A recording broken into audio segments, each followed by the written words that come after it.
CarCast. All right. What topic? So who are you? What's your name?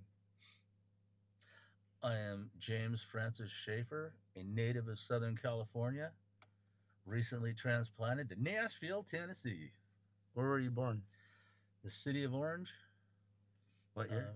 1961, February 27th, 1961, on a Santa Ana windy day. Significant. What So you have four brothers.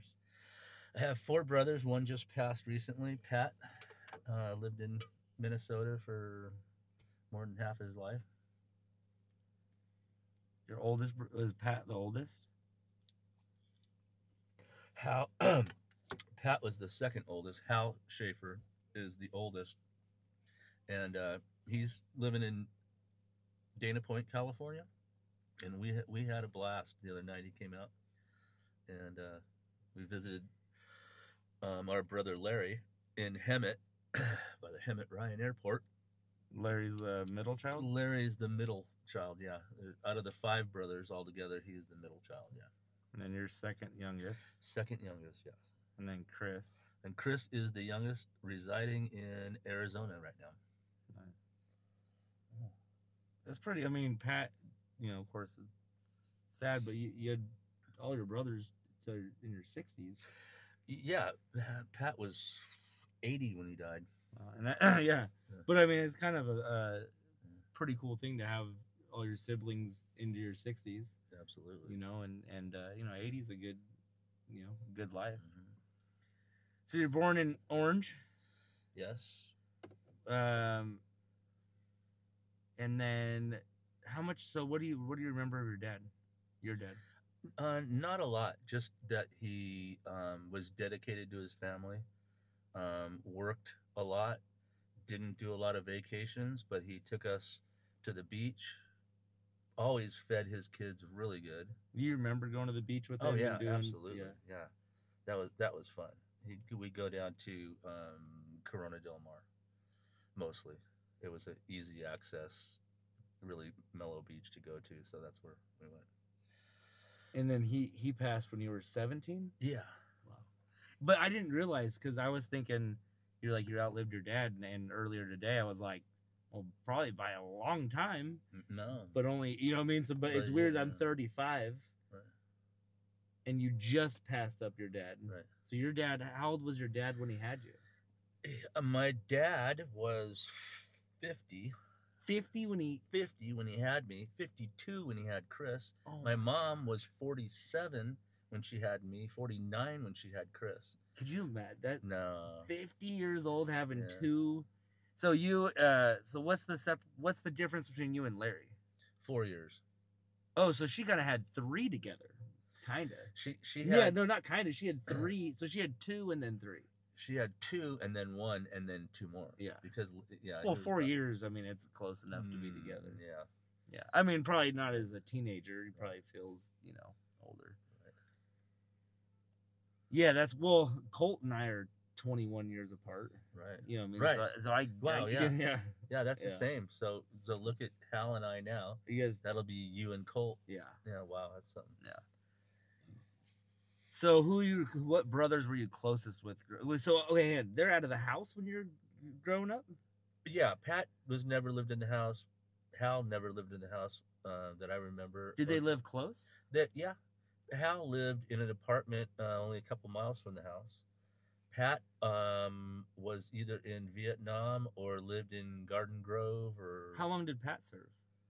Pat served in Vietnam from 1966 to 1967, 8, 9 to 70, I think, something like that. 3 or 4 years. Yeah, 3 or 4 years. Yes, yeah. Nice. He was a cook. Is that the only person in your family that served? Hal served in the Navy in Tennessee. He was stationed in Tennessee I don't know what year. I guess I didn't even know that about Hal. Mm-hmm. Okay. And then your dad didn't? No, my dad had a health problem. I think it was something with his feet or something. I don't remember. Yeah, but and served. But his brothers were um, Purple Heart recipients. They were Okay. badass. Yeah. They served in the European arena, what do they call it, the European theater, and were decorated for bravery. Okay. Oh man, and there's some paperwork too. You might want to get that And from Hal. and then of course your mom. She was just She was born in the United States, right? yeah. So was my dad. Yeah. Their parents were born in. But even Sicily. even Rose's sisters were born in Sicily. No, they were all born Were they? in the United States, but she had two sisters that were born in Sicily and stayed in Sicily. Okay. When the parents that had kids over there, then they moved and left their kids in Sicily Yeah. and moved to the United States. Can you imagine moving so far away that you never saw your parents again? Yeah. That would suck. That's wild.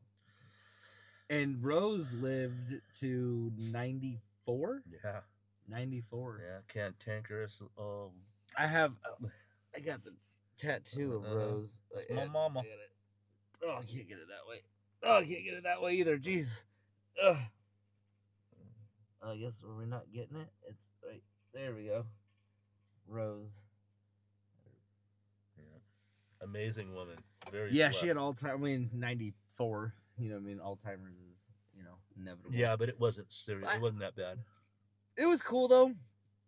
I mean, honestly, in your 90s, I mean, she just watched the same shows over. You know what I mean? Like, like what do you do in your 90s? You're gonna sit there and be boring as shit if you remembered everything. People say that Alzheimer's is a curse and they cry and everything, but my mom, it wasn't that bad. She was confused on who I was for a while, but she knew who I was. You could just see it settle in. Yeah. She knew the love, and I'd always joke with her. Say, "You don't remember the $100 you owe me?" Yeah. Yeah. So okay, growing up, did you have cousins or uncles or? No, we actually only had two cousins that lived in Southern California, and we had a real tight knit family in Southern California. It was just Norm and Joan, and their kid, Norman Jr. and his wife, and then that was Hal's basically cousin sibling because he was about Hal's age. Yeah. It was beautiful. So, beautiful time. The three boys living in the house when you were growing up, were you guys all close? Were you and Chris closer than Larry? Funny story there. I was close with Chris because we were so close in age and we looked alike and we hung out. We were only 2 years apart. So from our early years, I was close to Chris up until probably 15. I started going off on my own way, and he had struggling with friends and stuff because kids in the neighborhood were just knuckleheads. Yeah. And then after that, Larry and I got close only because our father had passed when I was 17. Larry was 21. Chris was 15. And we dealt with it differently. We turned to substance. My little brother didn't have anyone to turn to, so he was confused and had a hard time dealing with it. Yeah. So my brother and I just dove into our work and our friends. Yeah. And stuff. And actually, when my dad died, the last thing he did was serve me breakfast. Really? Set it down on the table in front of me, some eggs and spam, and turned around, walked in the bathroom, and I turned around, and I just seen his feet go up. Boom, he was down. He had a massive aortic aneurysm where the lining of the blood that flows into your heart, I believe it is, ruptured, and it filled his whole stomach cavity with blood. Wow. So Larry and I did our best to do CPR, but I imagine it just did more harm. You're doing chest compressions on someone who's having an aortic aneurysm. Yeah. It probably didn't help at all. And everyone was worried that I took it. It just was what it was. And Larry did CPR. He was giving my dad mouth to mouth, and I was doing chest compressions. And he woke up for a moment and said, "I need some air," and got up and then fell down. And when he went, when the paramedics, I called the paramedics. They were there like before I set the phone down. It was amazing, man. So they put him on a gurney. He asked me to open the back gate. I opened the back gate, and when they took him through, I shut the back gate and put my back against it, and just thought that was the last time I've ever seen my dad. Yeah, it was hard. Yeah. And that was the last time I ever saw him, because at the wake, at the funeral, they didn't let us. We were too young, 17. I don't know why they treated us like that. It was Italian, Sicilian crap. They just didn't feel like we could handle it, man. I was an adult at 17, but Yeah. we didn't go in, and it was pretty traumatic for everybody. Yeah. Oh my gosh, I couldn't imagine. Like, Unbelievable. It yeah. was hard, especially because he was so young. 63 now. I mean, people. Hal's 86, 85. People the life. I think a lot of stress in his life. Can you imagine when he was younger? He raised his brothers and sisters, because his parents. I don't know much about his parents because we were so far up from age that really didn't get. I only knew one of my grandparents, and she was in her 80s when we went to go when I went to go visit them. I met her before, but yeah, when we go visit, so it was kind of like I didn't have a lot of information on my grandparents. Yeah, yeah, especially if they're yeah. having you in their 50. You know what I mean? I know. Well, my little brother Chris was kind of embarrassed to have parents that look like grandparents.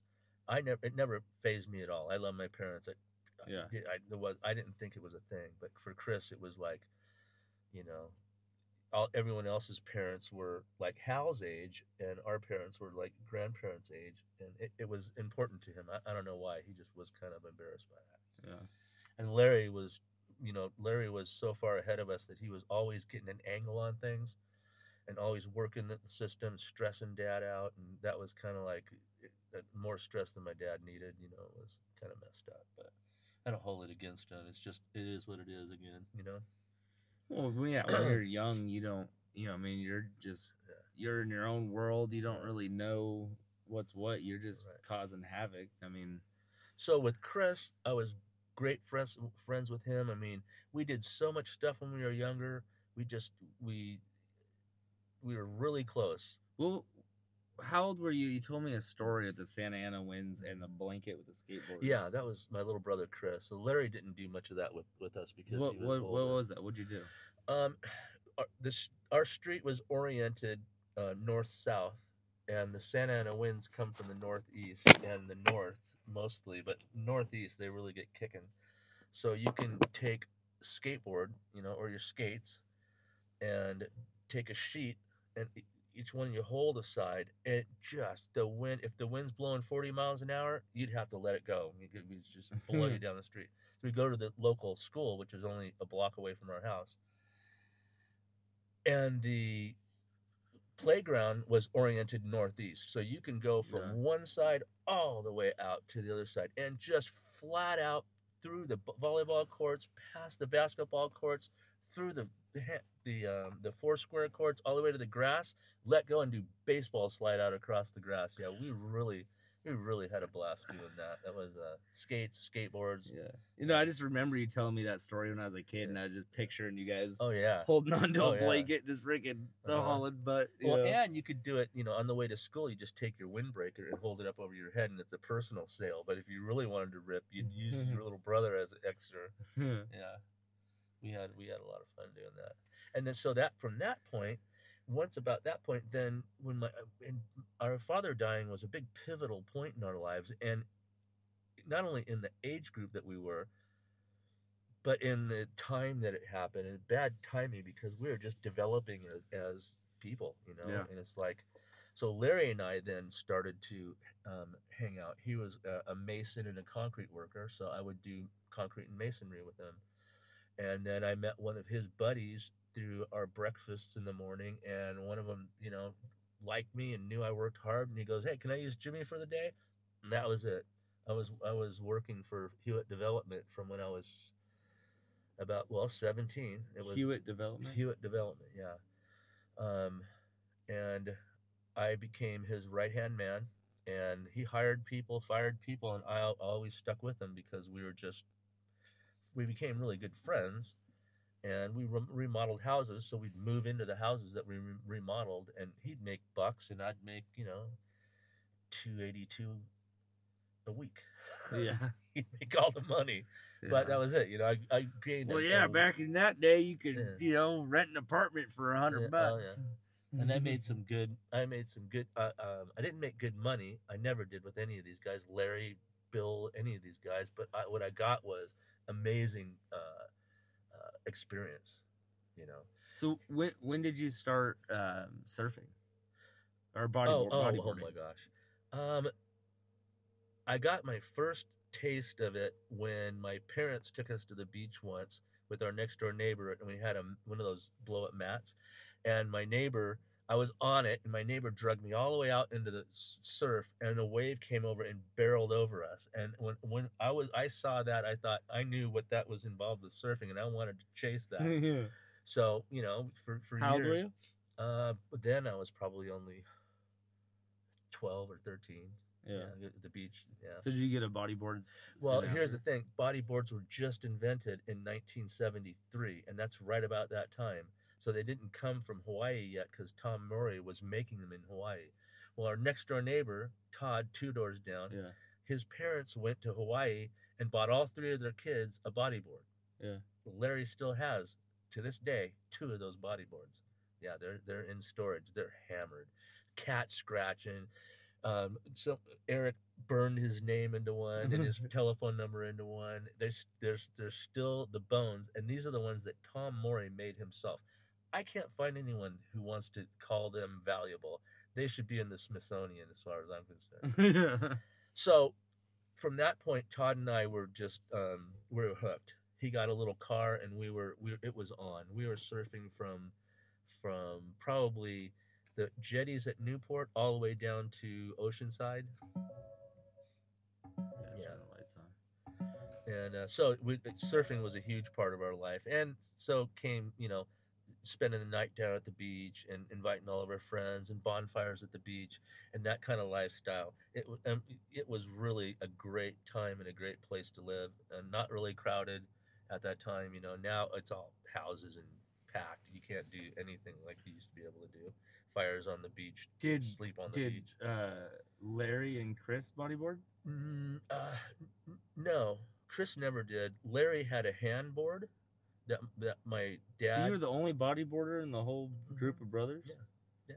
Larry was a photographer, so I had him chase me around. Of course, he lost all the. He lost everything. He lost all the slides and stuff. The most important slides. I mean, I'm telling you, we had some really good photos, and I have a few, but most of them were lost to the hurricanes. He lived in Florida for years, so he had Francis and Gene and not Andrew was too far south, but he got hit by a lot of hurricanes, so a lot of his stuff got ruined. But Todd and I surfed for years after that, all the way up until I actually kind of backed off on it and didn't surf much. But our last few sessions were amazing.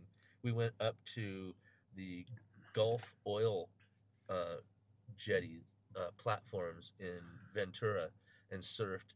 Nobody out, 6 foot, perfect peeling waves, because all the other breaks were going. We found this one that no one was at. We stopped, sat on the hood of my car, and I looked out and I went, Todd, get out, check this out.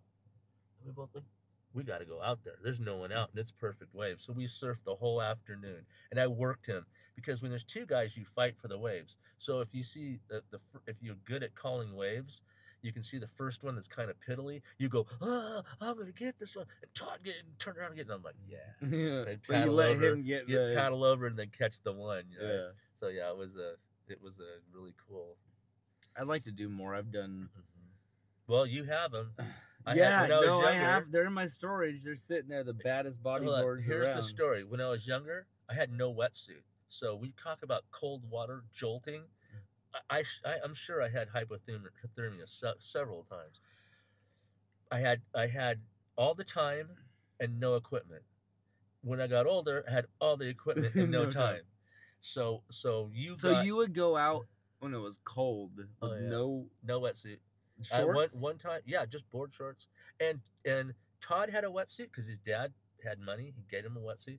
John had 2 wetsuits, and wouldn't let me wear one of them. No, man, I'll be cold. I'm like, "Cow." He wore both of them? He wore both of them. Yeah. Oh, no way. And then finally I got one that was a beaver tail from like a thrift store, and it was so tight. Yeah, beaver tail it was a diving suit, and it was so tight. It was this tail that comes up and it had two metal pieces that you twisted so it would stay on. It was only a vest, right? Just to keep your core warm. But it was so tight it just rank up nuts. It's just like, I just still gotta go surf.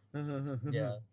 So it was we made the best of it for sure. In these crappy little Honda Civic, just flat out little 4-cylinder, just down the freeway. Yeah, it was really cool. Yeah, it was really cool. And so you eventually surfed Hawaii, yeah? Todd and I went to Hawaii in 2007. Yeah, it was 2007. It was weird. Was it everything you thought it would be? Yeah, and more. Yeah. But I was out of shape at the time, and I almost drowned at Sandy Beach. Yeah, because I figured I'm not going to take my board out. Dumb idea. I'll just take my fins and go out there and just body surf a few. No, I made the mistake of not bringing my board, so I was out there and I got a cramp, and I'm like, oh man. I go, hey Todd, come here. His paddles over. He's like, what's up? I go, grab his board. I go, just take me into the impact zone. I don't care. Just let it slam me. I need to get out. I'm not in shape, and this is so. That was kind of a wake up call for me.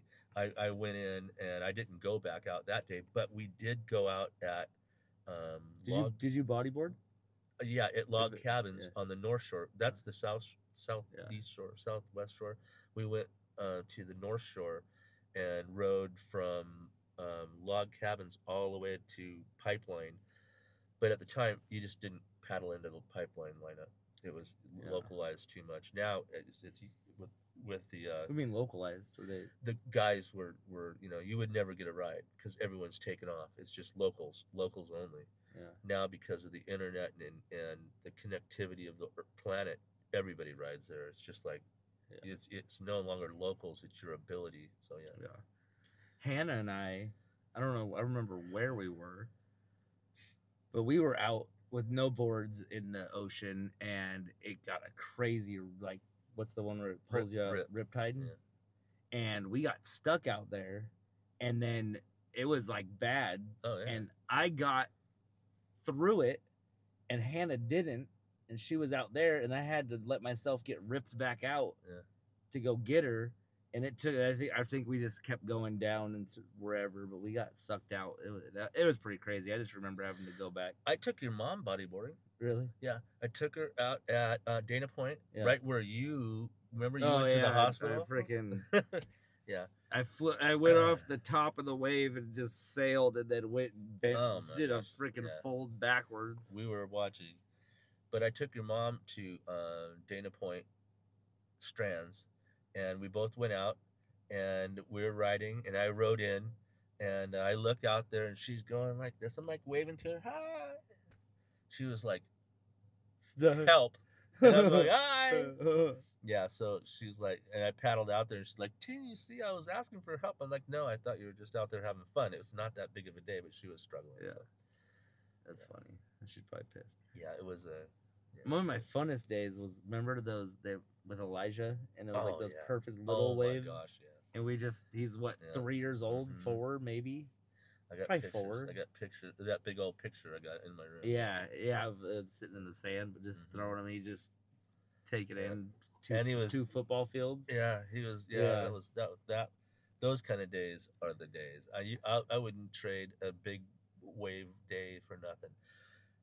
For that. Was wonderful. Yeah. Speaking of big wave days, because we rode South Newport, which was one of the largest, it's south-facing beaches where the waves hit. The Wedge was one of our great places to ride.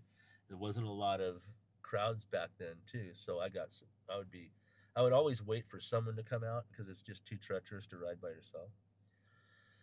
And we got some really big waves there. Really big waves at 15th Street and 18th Street. So that was the place where what was the biggest wave you think you've ever hit? I'd have to say, as strange as it is, Redondo Beach. I was down at my friend's house, John Paul. He was one of the four friends. His parents lived down there, so all of us were at his grandma's house up on Palos Verde, and you can see the whole coastline. And we saw the waves were just picking up awesome. So they're like, let's go. We go down there. We're riding. John Paul got a couple rides, and he's sitting up on the beach. He sparks up a cigarette. He's sitting there, and David, his little brother, and I were out, and this big set came in, and it was the biggest tube I ever got in on. David was riding a handgun, which is a small little bodyboarding, body surfing thing, and I had a bodyboard, and I just dropped in and turned sideways, and it was just as huge. I mean, you could, like they say, you can drive a Mack truck through it. Was it like that? Yeah, it was huge. Yeah, it was. And John was right there looking at it. Yeah. That's important that it's witnessed by one of your buddies. Yeah. Are any of those guys still alive? Yeah. Todd's gone. Eric's gone. I don't know about Bobby, but John Paul is a great grandfather, and he lives in Michigan, northern Michigan. You talk to him still? I do. I keep in touch with him. Very, very. Just to know you're alive. Yeah. Yeah. We really didn't have much in common after years and years of life, and so. He's a Democrat? No. Oh, I don't know. We don't even talk about politics. Okay. So that's pretty rad. So now, what about work? You did Creator to Hal and Stone. How long did you work for other people before you started your own? Good question. Well, from when your mom and I moved from Orange County to Cottonwood Canyon, I did masonry. I just would put my tools in my truck and drive around and just look for someone doing something and working. And I found these guys that owned a company called Look Ma Construction. They were masons, old guys, drunk as hell. They came to work hammered, just alcoholics, big time. Yeah. So I would do tuck pointing and some masonry, and it was messed up, and they barely paid me, and so I was just kind of tired of doing that. So I decided to go to work on my own, and with help of your grandma and grandpa. Was that when you were you studying for that in the motorhome when I was a kid, or was it before that? Studying for what? Or didn't you? Or was it at the Gary house where you started? Yeah, I don't know if it was your contractor's license. Yeah, I got my contractor's license when we were at the Gary house, but I started my tile setting career when the year you were born. Okay. When the year you were born, I went to a company called Anaheim Sensible Tile in Anaheim on Tile Mile. And just started making a bunch of calls and talked to a guy, and I said, hey, I'm a mason. Most of my tools transfer over into your trade. I said, just let me go to work. You don't have to pay me for the day. I'll run circles around your best guys. And he laughed. He goes, I like your attitude. I don't think that's going to happen, but I like your attitude. I don't have any tile setters I can set you with, but I can put you with a marble setter. I didn't even know what that meant. I didn't, marble? I'm like, all right. So they hooked me up with a marble setter, and that's where my talent was fine-tuned. Because you can be off over 50 feet on a brick walkway. You can barely tell, and it looks beautiful. You can sell that. Marble, if you're off in 10 feet, you bought the job. So I was really learned how to not fight my tools and really refine my talents. Is that why you chalk an entire house out? Yes. Well, no, that came later, and that I don't do that anymore. That was you don't precision. use spacers? Oh yeah, I'm back to spacers. Really? Yeah, absolutely. You were the biggest shit talker on spacers. Well, because rubber spacers, you have to pull them out, and they stuck, and they were just a mess. And now they have these little crosshair spacers.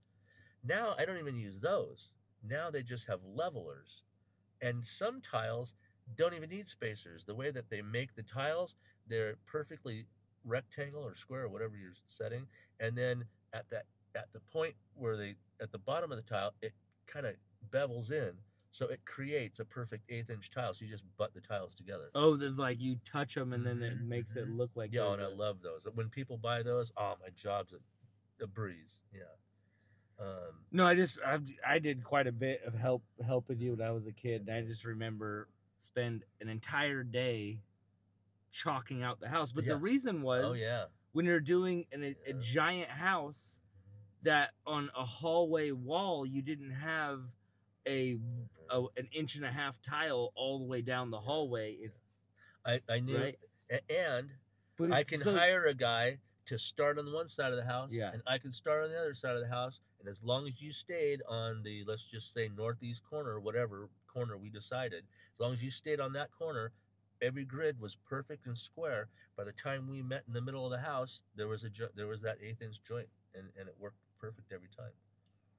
Those were big jobs. I'm talking big flooring jobs. You don't do that? No, I don't do big flooring jobs. Now I do accent walls and custom shower, total bathroom remodels. I'll go in and gut a bathroom, gut the vanity, the toilet, move walls, move plumbing. And so I still do that, and I enjoy doing that because I can do it on my own time. But I'm getting older, so it's harder for me to do that. So my next move is to just do, and I think I just had this realization in the past couple of months that I'm going to just do sales and design, because that's what I love to do. I love to meet the people and to sell them the job, get the pricing down, and then pick out materials and sway people from making a bad decision here. Well, you're not going to install it? No, I'm not. See, I'm going to bring my clientele with me, because in the greater Nashville area, I've built it in the past 2 years. I've built a clientele, and I don't advertise anymore. I just get word of mouth. So those people, I'm going to, if I get a call from them, I'll just refer them to the company I'm working for. And then I'll have to pick the tile setter for that, because if it's under my name, I need to know that it's going. So you work for a company right now? No, I'm going to. I'm looking in Nashville for, because I don't know a whole lot of guys who like to meet and talk to people and sell and design. They would rather install.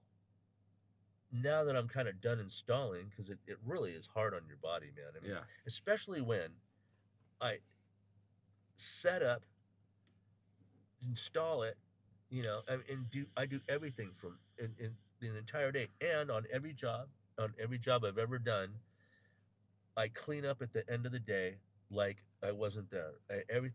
All my tools are covered, everything's swept, it's washed down, it's just, and people really, that's why I get so much word of mouth, because no one has a problem with what I'm doing, and it's nice. So how many years have you been doing tile then? How old are you? 35. About 40 years, yeah. Because I was doing it for a few years before that. I did a lot of masonry before that, for 10 years before that. Remember I told you about John Paul's bricks? John Paul's grandma? She had a house in Palos Verdes, and I tore their whole backyard apart and re-bricked their whole thing, put brick steps, Brick's really popular by the beach, huh? Oh, yeah. I love brick. Brickwork is a blast, because you can grout bag. I'm the master at grout bagging. You hand someone a grout bag and you think, man, you can do that.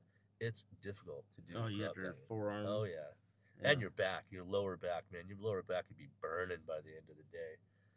But and then I've got all those methods down. Like when you put a cement in a grout bag, it has to be just fluid enough to go through, not too wet, not too stiff to fill the joint. And then you have to fill the joint high, so when you scrape it off, it's flat. And once it's flat and you try to put a sponge over it, it makes a mess. You have to brush it first. So you cut it off, then brush it, then sponge it, because any sand on the surface gets caught in the sponge and makes a mess. So there's just little tiny things from doing it for years that you refine your methods, and I just made my life easier. So that's why I stayed independent, never had any employees, because I was able to dip in and dip out and make the money and go to the next job.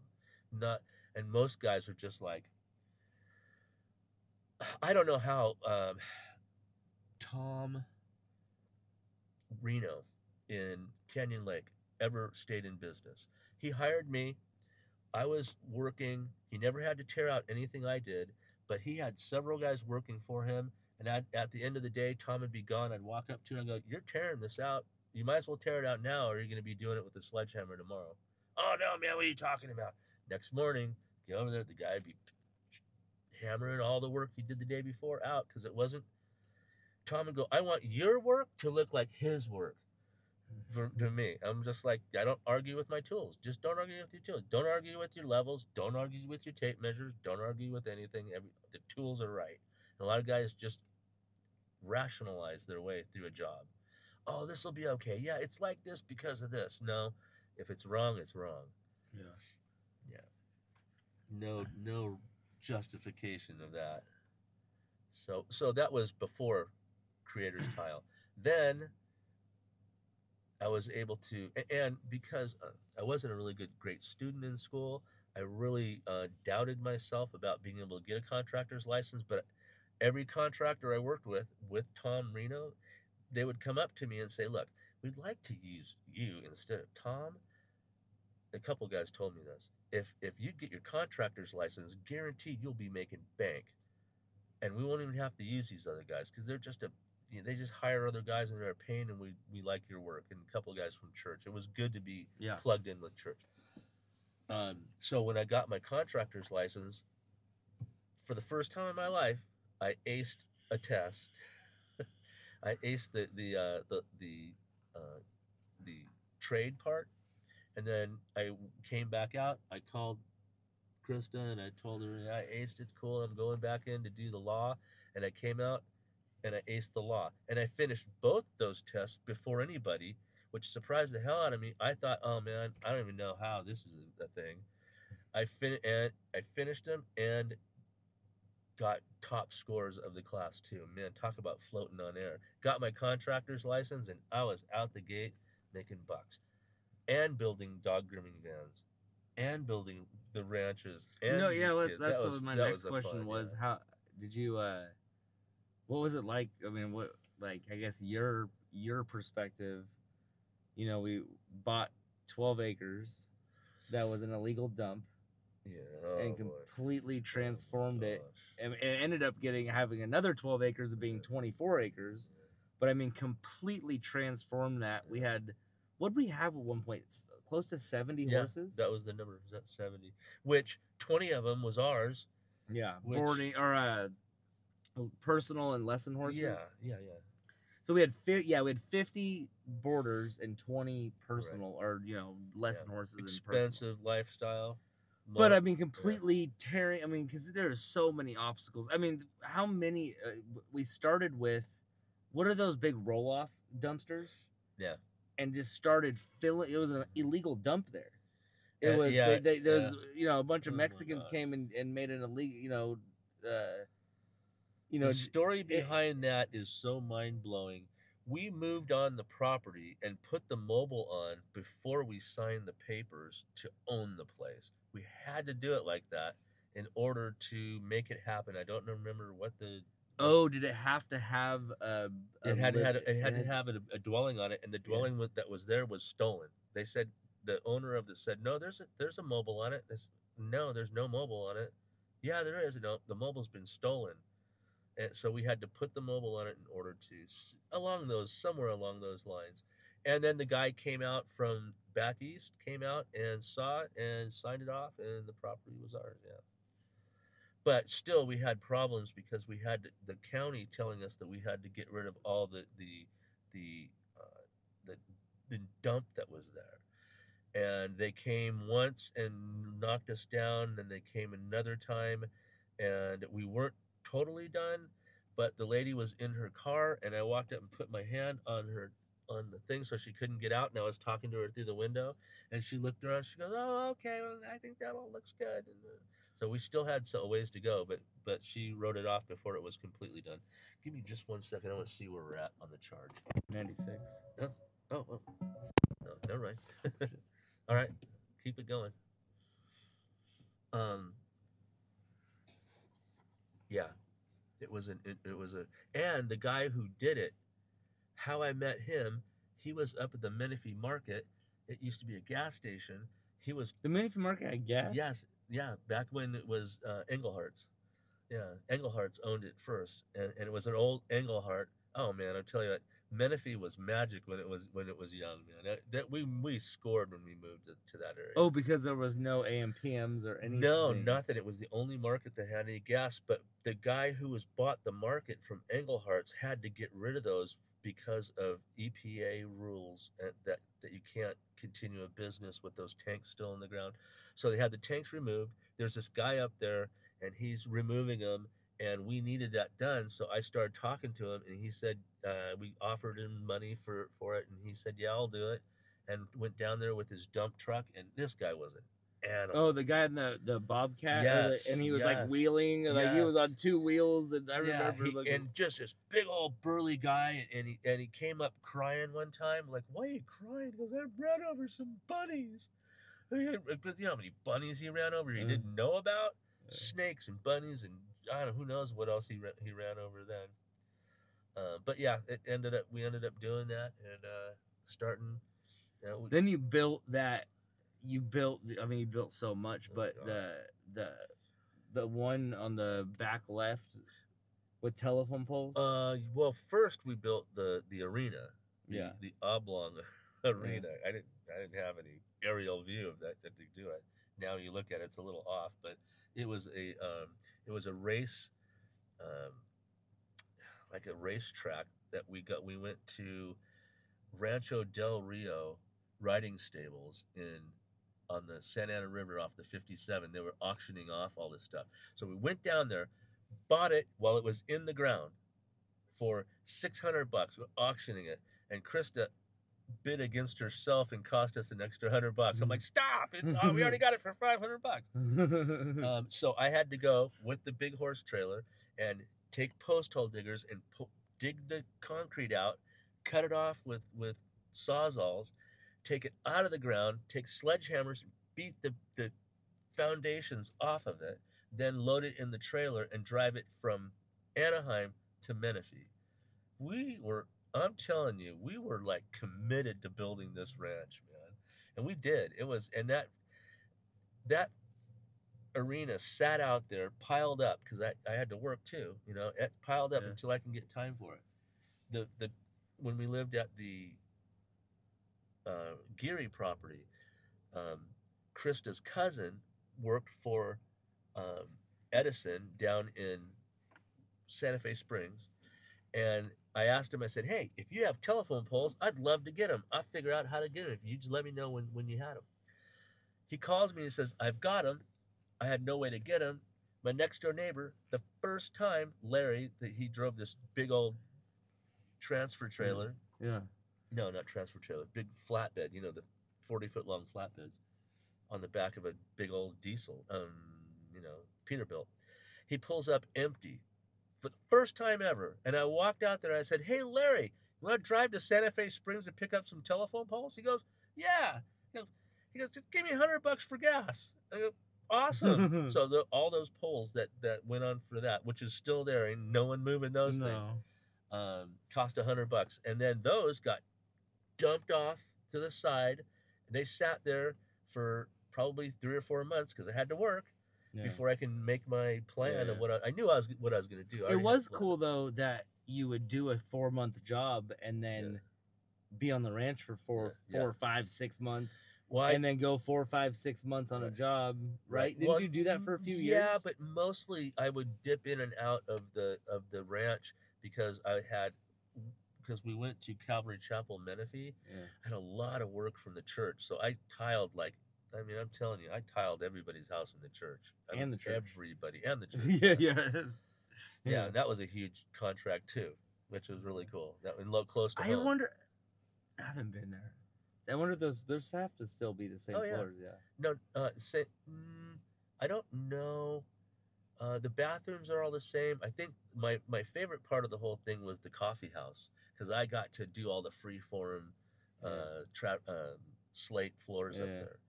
Oh man, talk about having to answer.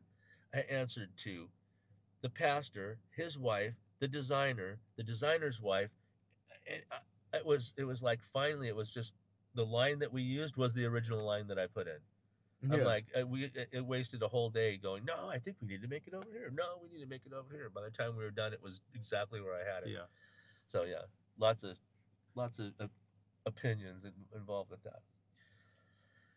But yeah, so that was the Thailand church was a pretty awesome thing. First thing we did was before the church was even there, we built a block wall, a little retaining wall. As all the guys got together and built a retaining wall before there was ever a church there. And even before that, Trazer and I, Trazer Schuyler and I used to sit at a picnic bench. We set a picnic bench on the blank property, and we'd go out there and drink coffee and pray for the community, pray for the church, pray for our families, and that was where we just go hang out. Lots of stories, man. I could tell you, man, there are some really amazing things that happened during the building of that church. Hannah swam in the depression where the church is now, where the sanctuary is. Yeah, it's kind of set down in the ground, and then the stage is up in front. It rained. It was all dirt. It rained, and it filled up. And Jimmy was out there, the pastor, Jim Edwards. And I went out there with Hannah, and Hannah was in her diaper, and she just runs in and she jumps in the water, and she's swimming around the water, and there's just mud. Yeah, it was really cool. It was a really interesting time. And then Jim claimed to have swam in it first, and I corrected him. I said, Jim, you didn't.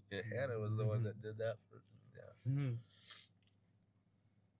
Yeah, that was a wonderful time. Great time because it was growing so fast, So it's. You did a lot of work on the Gary property as well. That whole thing was built on telephone poles. Yeah. Where'd you get those poles? That was the one I told you about. The guy. Oh, next okay. Door, yeah. But that thing was that. I forgot about that. Remember that because there were so many things built out of telephone poles on the Wagon Wheel Ranch that I forgot that the Geary, which is only an acre. Oh, how about the telephone pole story? There's a Edison place in Romoland on the corner of the 74 and what is that road? Not Newport. Well, there's an Edison place where they had telephone poles, and I always had my eye on them. So I pulled up, and I wanted I wanted easy access to telephone poles. So I pulled up, and I started pressing buttons. Beep, beep. The guy goes, can I help you? I go, is Mike there? He goes, you mean Pete? I said, yeah, is Pete there? And he goes, yeah. He said I can come in and get some telephone poles. Ding! Door opens. The sliding gate opens. I went in there, and I took chainsaws, and I pre-cut all my wood and loaded it on my truck. And those things were heavy. And that creosote and that nasty crap get all over you and just break out in welts and stuff. But, man, the free material, man. It was free material. Eventually, they stopped me because other guys started getting in there and making a mess. And when they confronted me, I said, no. When I leave, see that broom in the back of my truck? This place is cleaner than when I got here. So I got away with it for a few more months, and building. Where did you put the telephone poles on? Oh man, you look on the ranch. No. How'd you move them? Oh, on a flatbed. Something we had a flatbed trailer, or I'd borrow a trailer. Pete had a trailer. I'd find some way to get it, or put them in the back of my truck because I'll pre-cut them all, so I can just load the back of my truck. But they're hard to move, so I'm out there by myself, lifting one up, putting it on another block, and then lifting the other side, putting it on 2 blocks, and getting over to my truck and lifting it on the back, and then sliding the thing in. From over at the Geary house, I went by it just the other day because I'm here in town, and that swing set that I built you guys is still there. Remember that swing set? I dug those holes. You guys are playing in the yard. I dug those holes, tilted those things up when I was a beast, and just just down in the hole you go. And then I put some cross braces on it and a couple bags of cement, and just not even mix it, just put the water on it, and those things. That was a swing set. You also built that tree house that was like 3 or 4 stories high. 4 stories if you count the ground floor. Uh-huh. That was cool. Yeah, and all that, oh man, that came from Yorba Linda when they were building East Lake Village. All that wood, on my way home from work, I would drive by the construction sites, and there would be like giant beams and just all those cutoffs that I used for this clapboard siding were just the ends of all the roofs, just roof ends. And I just load my truck. I mean, I loaded my Toyota truck all the way to the hilt until the back door couldn't fit, and I'd drive it home. So yeah, I really made use of all the materials that I could for free. What about the rocks? Oh, from Pete's? Yeah. Pete leveled the top of a hill off and built a home on it. He was inspired by our ranch. He's like, he lived over in Menifee, and I tiled that house. And he goes, I'm buying some property. Come check it out. So he bought 5 acres on a hilltop in Menifee. It's one of the only 360-degree homes in Menifee that he built it. Tiled that, bricked all that. And he first lived in a mobile down below that a number of our friends wound up buying and living in. And then once he was done grading and everything and building that house, then he moved from that mobile up to that house. And then subdivided and sold. What did they? Those rocks are like 2 tons. Yeah. Okay. Robert Matheny, which was the network, which the joke was that me and Ernie were never in the network, and Pete and Robert were the network, right? So it was a big joke. Oh, you guys may get in the network one day, but we were all in the network. It was just, you couldn't deny it. Robert Matheny tiled his house. I tiled everyone's house, man. This is nuts how much tile work I've done. Anyways, he had a landscaping business with one of those giant articulating loaders. And once I tiled his house, I gave him a killer deal on it. He goes, anytime you need a loader, it'll be at your house, gassed up. Just let me know when you need it. So Pete, I worked out something with Pete when I tiled his house that I was going to get all the rocks off of his property. He had to get rid of them. So I said, bring him over to the ranch. He brought him over to the ranch, dumped him, and then I got the articulating loader from Robert, and I moved them all over the property, which I don't even know why I did that. Yeah. Bizarre. It was like, there was no real reason for that, you know? I thought maybe we'd sell landscape boulders at some time. It was just, I don't know, it's cool. Waste of life. Waste of time. No, I mean, it definitely gives character to the property. Oh yeah, no one's moved them. No one's gonna move them. I'm telling you that I loaded rocks in that loader that was just maxed out the limit of that thing. It just, the back end of it would be going like that, like, oh man. But I made retaining walls and jetties, and I retained all the dirt around that where the spa was, and the flagpole. How about the 35-foot flagpole? It's still there. That was in a well casing. There was a well on that hilltop, and it fit perfect.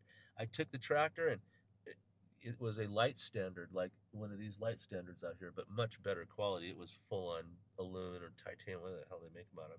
And it was the same diameter, or a little bigger than the diameter of the well casing. And I dug out around the well casing, and I tilted that thing up with the tractor by myself. Oh man, I did everything by myself. It was death-defying at times. And I tilted that thing up, and it just right on. I didn't have to mess with it. It was just true, straight up and down. I just put some concrete around it, and it was done. 35-foot flagpole. I love that. And it was on a hilltop, so it was even taller. Yeah. That's cool. No, that property had so much done. I mean, yeah. I mean, you can go on for 2 hours just, oh man, having between tack sheds. You haven't even talked about the big horse cover by the Ryans. How about the 22-foot long horse tie-ups out of iron? Out of steel casing. Yeah, those And then the steel ones. Yeah, telephone poles that I cored each one of the telephone poles, then put the steel casing up into casing up into it, and then I'd lift the other one up and put it in, and then take ratchet straps and ratchet them together, and then pour the concrete. Those are going nowhere. Yeah. No, there's not moving. Someone's going to need a backhoe to get rid of those for sure. If they ever wanted to. Planted a lot of trees. Oh, yeah. Oh, my gosh. I wouldn't even recognize the place now. And oh, those pepper trees. The pepper trees. Oh man, I love. You have to get out every single year and trim them. Yeah. I tried to. I missed last year, so they're like kind of wild. Oh yeah. But I mean, I pretty much have gotten out there. I've missed a year here and there, but over the last 15 years, I've you know, probably done 11 times. You know, it needs it. No, they're huge. They're getting. So the best way to do that is to get a giant branch. Find the giant branch first, and put it on the ground, then latch it to your receiver, and then pile trees on top of that, and then drive that around. When you drive that around, it grades everything perfect. It's a gigantic rake, man. That's how that place. Well, I've been dragging them over there to like mulch, like to mulch over there. But I think we're gonna end up needing to get a roll off because I've been trimming branches, and I bring them over. You know where the illegal dump was on the front left. I've been dragging them over there and piling them, but they only mulch so much. Yeah, that's why I used it. I used all that for just firewood. I'd just go over there with my chainsaw and hack them all up. And oh my gosh, chainsaws! How many chainsaws I went through? Those purple goofy chainsaws that we got from Home Depot. One time we were out trimming some trees in the middle of the property next door, and I lost the little gas cap, and it's worthless without the gas cap. And I'm like, oh, I'm never gonna find it. And then Krista walked in. Hey, here it is. I'm like, all right. How'd you even do that? So yeah, just little things were. That was a real magical time. I really enjoyed that. All of that. Yeah, I know it was awesome. I mean, for me, I think it was 12 or 11. Oh man, 11 being able to growing up on, you know, most of the time we had the 24 acres, built the treehouse. Yeah. I had a party up there where the treehouse was big enough. I had 17 people up there. With a fire pole, I was so mad they cut the people bought it. The first thing they do is took saws and they cut the whole tree down. Yeah. I'm like, man. You want to pause it a second? Because I want to unplug it. Yeah, go unplug it. Because we're at 99%. It's going to take. Yeah. That's about it.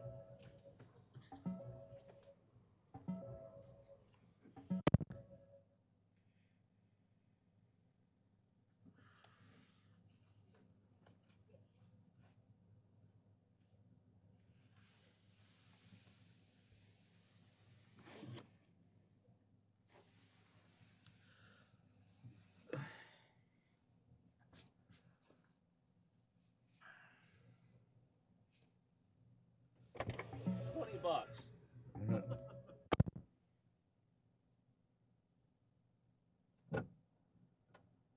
Oh, it hit 100.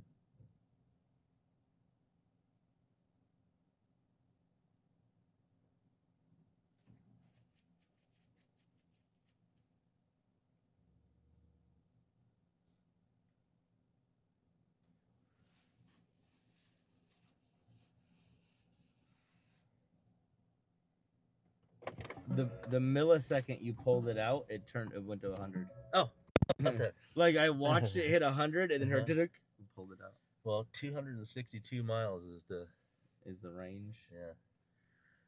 And what I can tell from this video is I need to lose a few pounds. Yeah, you can lose a couple. Yeah. Just cut some sugar out. Yeah. Well, I'm glad we did this. This is great, man. It's yeah.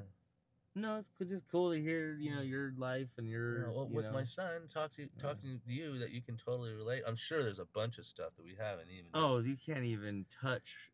You know, you can only kind of go over the tippy top of your life. You know. How about the quads we bought? That was always sticks out in my mind as a wild time. And then when it snowed, and we had the quads in the snow.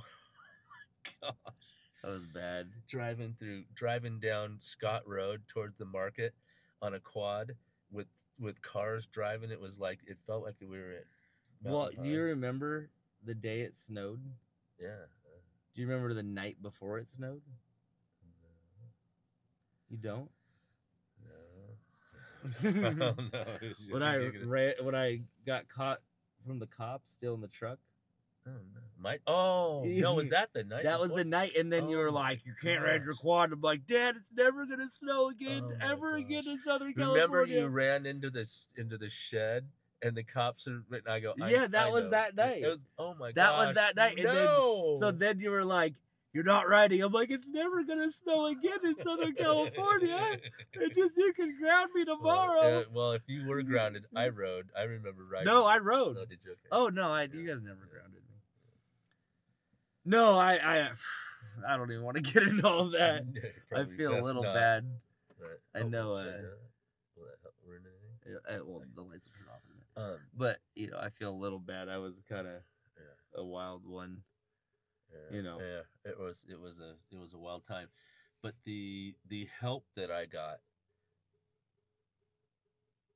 I don't know what that noise is. The help that I got from the I don't like that noise. The help that we got from the community to build that place was amazing too. Yeah. Yeah, no, that was cool in the snow. Oh, remember all the eucalyptus trees? Oh, that was another time it snowed. That wasn't that time. No, it snowed twice. It didn't it wasn't. Yeah, I don't think that time it covered the ground as. Oh, right. What about the river? Oh. What year was that? 2005. That was. I will never forget that. For a guy who loves the rain and loves to stay up late and loves to mess around in the mud, I stayed up an entire 24 hours. We had 40 inches of rain that year. Well, remember the water was coming and it was going through the horse stalls. It was going all over in places that would destroy the ranch. And so we had to sit there with shovels and redirect because we had to decide. And then there were some places the river was 6 feet deep and 3 foot wide. And other places it was 6 foot wide and 3 foot deep. Right? And it just it would either carve in or out. But we got it right down that fence line. And it was then we had to build the bridges. Oh, and I was on a job. We had to build bridges. I remember I was on a job and your mom was like, "We need to access the other property, and there's a big creek across it now. We can't do." I'm like, I was in the middle of the job, and I stopped, and I said, "I'll be back." It took me an afternoon. I left my job and came home, and I built that bridge. Okay, and then Downtane, about a year or two later, Downtane drives his trash truck across the property, and he drives across the bridge and goes. Destroys it and gets stuck. His trash truck. I never yelled the F word louder. I think you could hear it all the way to Revival Christian Fellowship. On my bridge, I was like, ah!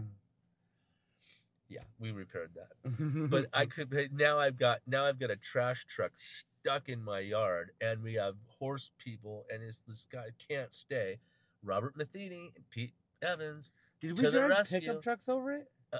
Yeah, you could. No, it was mostly quads. You didn't want to drive. You'd have to drive exactly on the edges. And I think one time I drove my truck over it and never did it again. But quads all day long, horses all day long, walking no problem. It was a really cool thing. But that night, I forgot when it was. I know it was 2005. It was raining so hard, and I was underneath one of the trees. I'm tucked underneath there, and I'm doing my thing, and I'm like, man, it's pouring rain. I went through 3 sets of clothes that night. I got soaked. It was raining so hard, I thought it couldn't rain any harder, and then it would rain harder. And I'm like, it couldn't rain any, and it would rain harder. And I was like, how is this even? And then the creek was full to the top and running over and going into the corrals, even though we had made that, there was a huge rift being cut through the property. All that dirt that it was digging out was winding up down by the pond. Oh my! Do you remember I put the piece of plywood on? So at the bottom of our property, there's a pipe that goes into the field. Yeah. And I put a piece of plywood. Yes, and flooded the whole front yard. And it went. We had a lake. But what I didn't think is when we finally figured out how to get the plywood off, because now the plywood sucked on there with 87,000 tons of water. You know what I mean? And then it won't come off. So we finally break the plywood, right. and it just, and it went through that. I mean, that had to rip through freaking Menifee, where our old neighborhood. Yeah, because it went right through David Dorston's where he was living. Really, that was the same river. So right. remember, David Dorston had that creek that went through his property. No, he was on Geary Street. He was on Geary on the other side of Corson. Okay. On the right, Hannah Summer. Okay. Yeah, right? I don't remember that. Yeah, but he had a little thing you went through, but it had to just. I mean, having all that water. You know, and it went through Krubsack.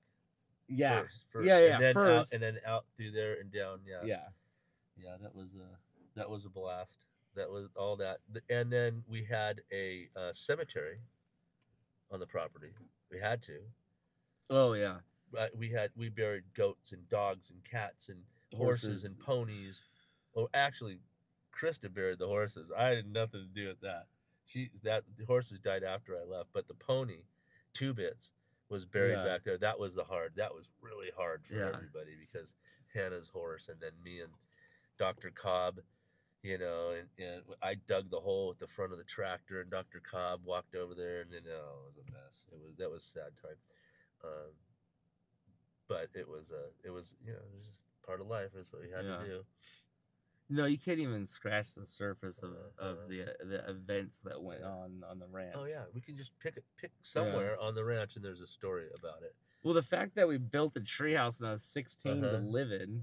Well, I had all the lumber. Well, thanks to Stan, because Stan had some properties, and I just walked in. Hey, Stan, all those beams along your fence, do you want those? No, I got to get rid of those. Cities I'll take them off your hands. So I used to get free lumber all over the place.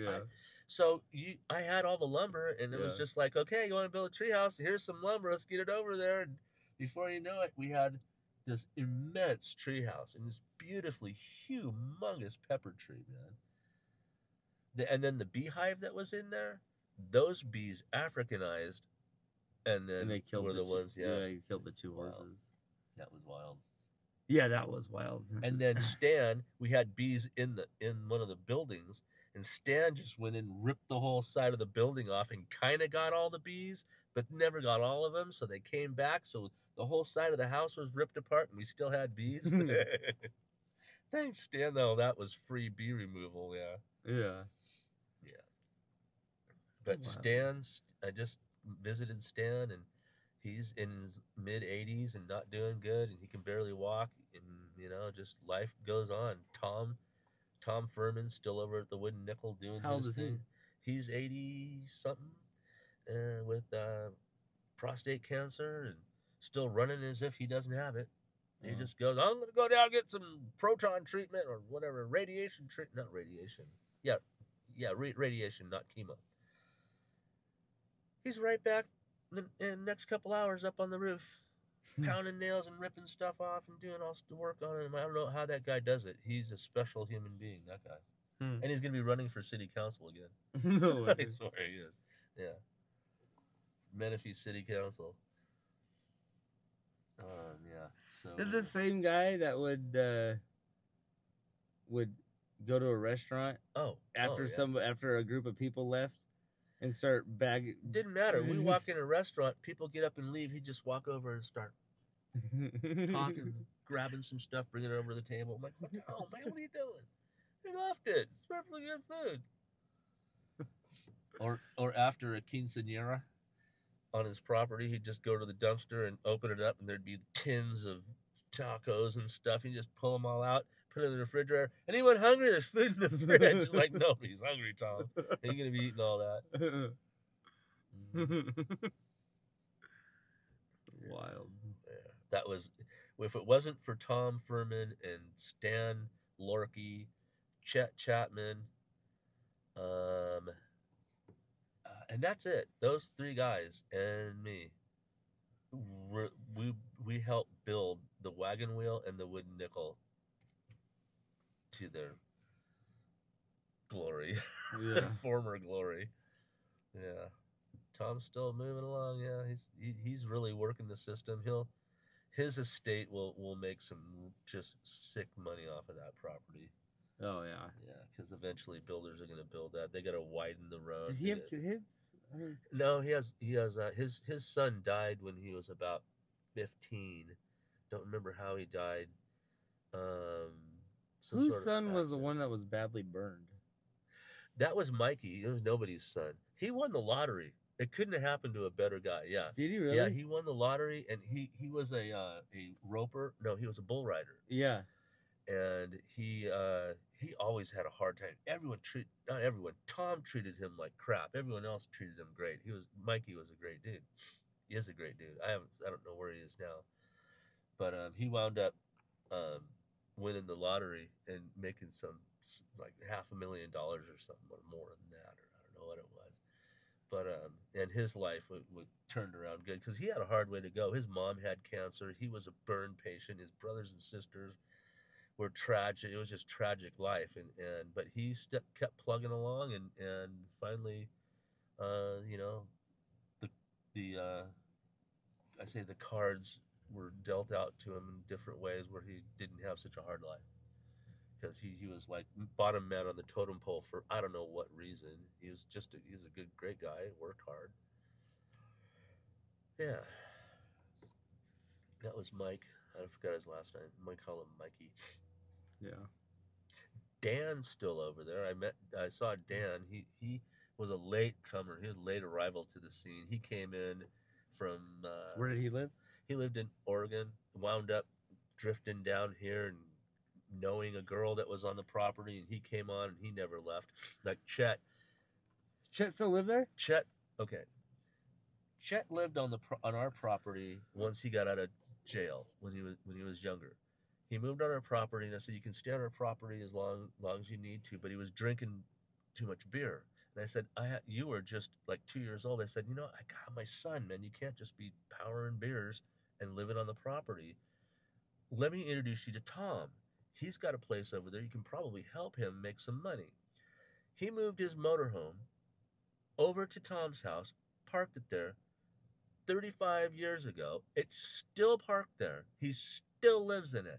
35 years later. Well, that's where he calls his home base. He's had girlfriends. He's lived in homes all over Menifee. And now he's over off of Rolling Hills with Kathy. I don't know. I don't even know who it is. I probably know her. Yeah.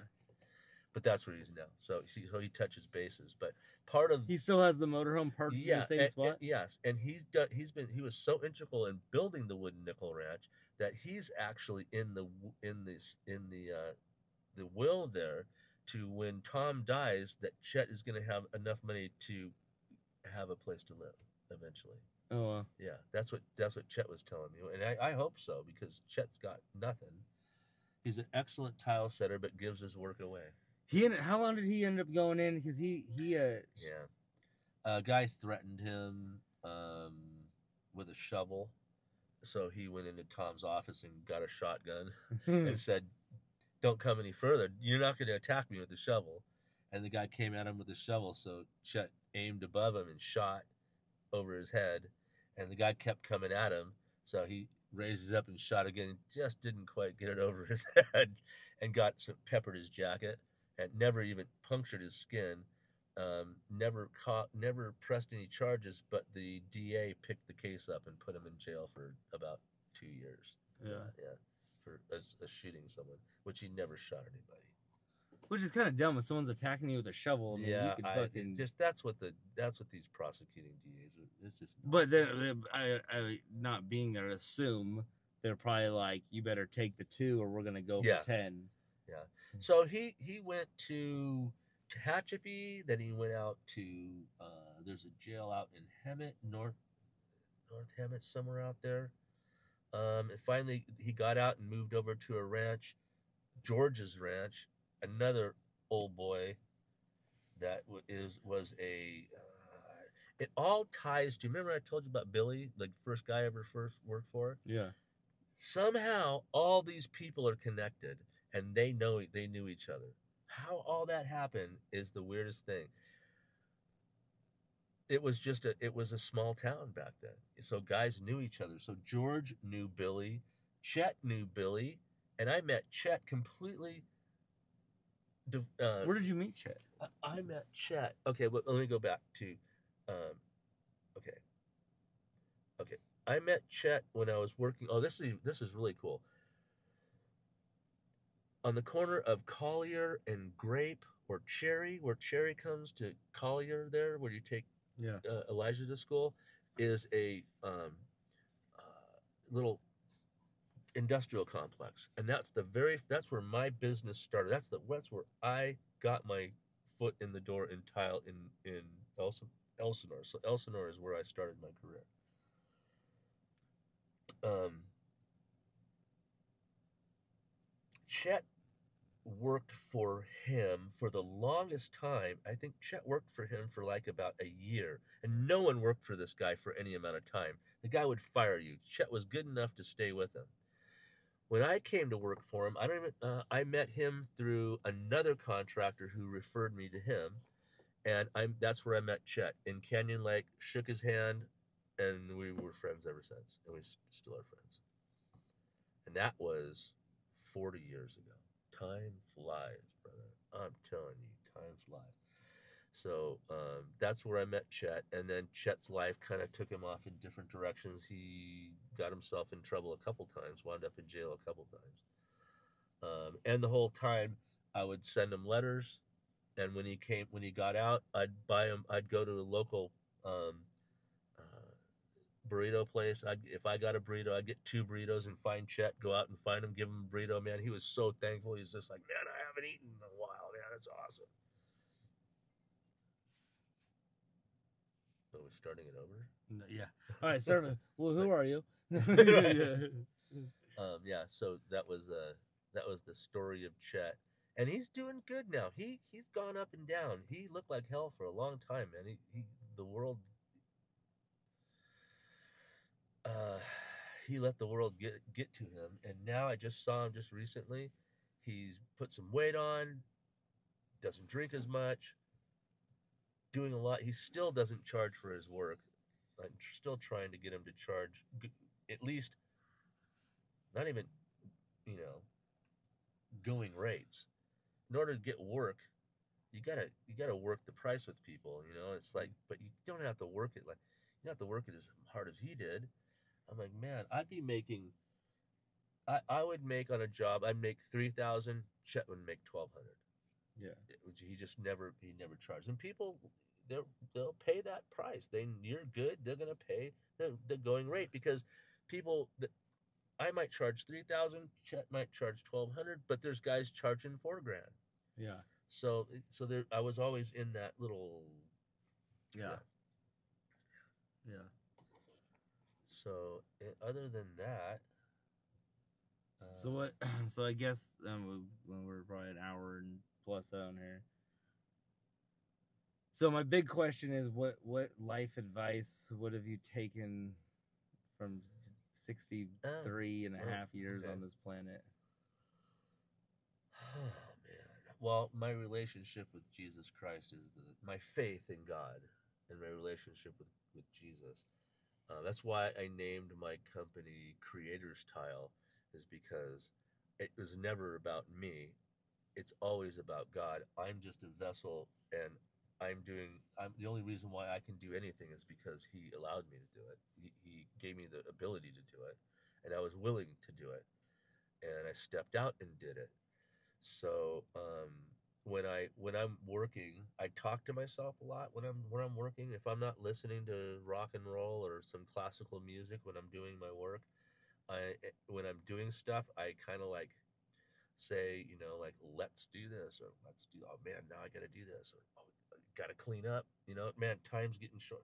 Man, if I don't stop right now and start cleaning up, it's going to be dark by the time I get home, whatever the scenario is. And I would just, so my advice is um, to